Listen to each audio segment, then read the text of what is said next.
Good afternoon everyone. এখন বাজে দুপুর 2টো আর আমি এখন রান্না করছি। আজকে অনেকটা লেট হয়ে গেছে, তো এখানে ভাজছি মাছের ডিম। আর এই যে এখানে আছে কিছুটা ভাজা, মাছ ভাজা, বড়ি। আজকে এই সব দিয়ে ঝিঙে আর আলু দিয়ে মাছের ঝোল রান্না করব। তো তোমরা দেখতে থাকো। যা কিছু হবে সব শেয়ার করব।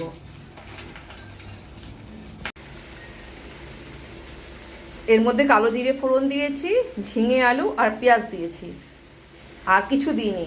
আর এর মধ্যে আজকে আমি মশলাও দেবো না, কোনো বিনা মশলারই ঝোল করব।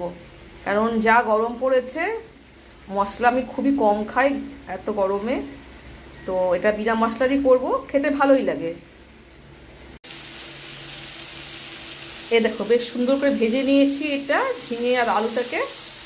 এবার দেবো এর মধ্যে জল।